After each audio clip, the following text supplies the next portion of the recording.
Ang mga tugang, so itutuloy ko na yung aking istorya tungkol doon sa kung paano ko nakilala ang aking Diyos na tagapagligtas na si Jesus. Papasyal ko kayo. So, eto na nga. Nandun ako sa tapat ng katedral. May nakita akong mga nagbebenta ng mga novena. Yung mga maliliit na book nila. Sabi ko, gusto kong bumili para malaman ko kung paano ba sasagot. Dahil aware naman tayo na sa tuwing may service, meron silang mga ginagamit na pamphlet para sumagot doon sa sinasabi ng pare. While nasa loob ako, binasa ko ngayon yung nilalaman nung novena. Nakita ko siya na, sabi ko, ang nakalagay doon ay Aba, Ginoong Maria. Sabi ko, di ba kaya typographical error to? Kasi bakit naman ginamit nila yung salitang Ginoo sa Maria? Si Maria ay babae. Di ba ang Ginoo ay mister sa atin? So, ganun na nga. Inantay ko magsimula ng service. Pagsimula ng service, ganun yung panalangin. Aba, Ginoong Maria, bla bla bla. Sabi ko, ha? Totoo pala? Bakit ginamit nila ang Ginoo sa babae?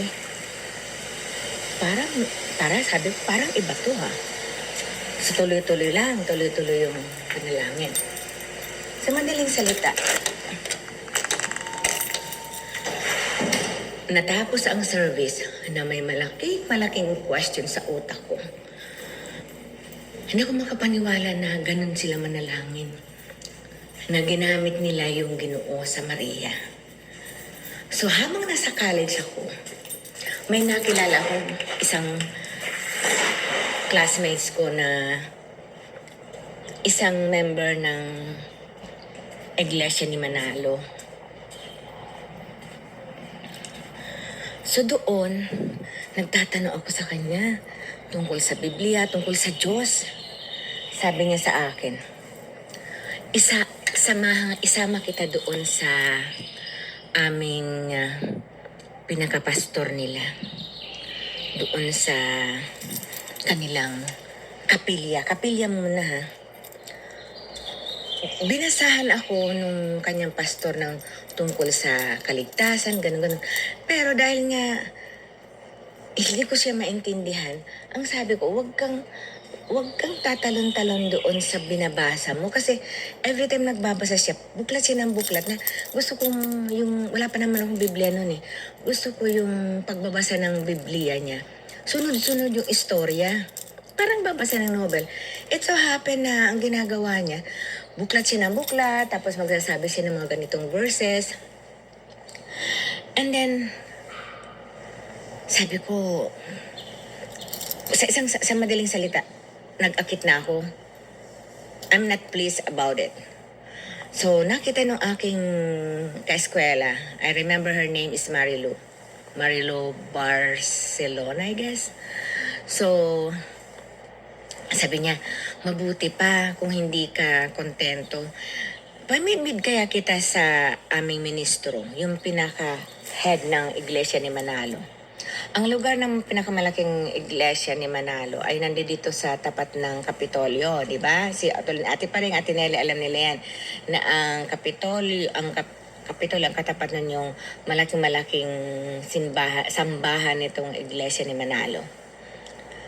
Pinaharap niya ako doon sa kanilang ministro na mukha siyang Buddha, mataba, maputi, singkit.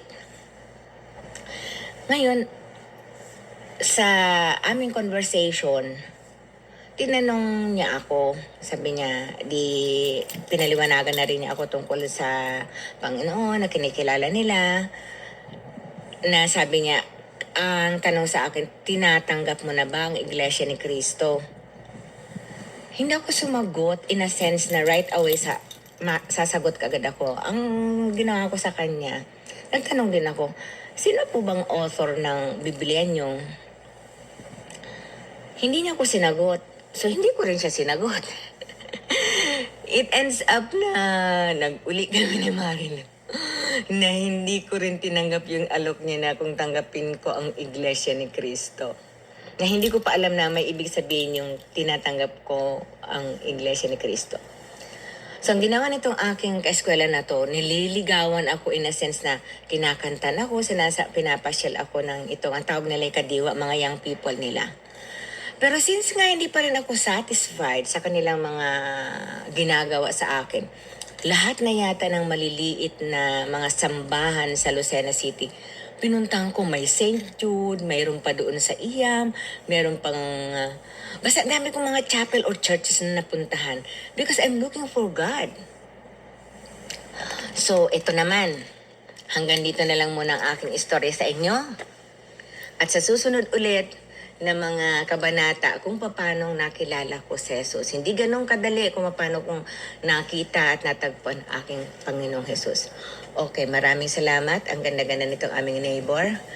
God bless you all at sana manabik din kayo na makilala ang Panginoong Jesus katulad ng pagkakilala ko sa Kanya. Alright? Maraming salamat and have a blessed day.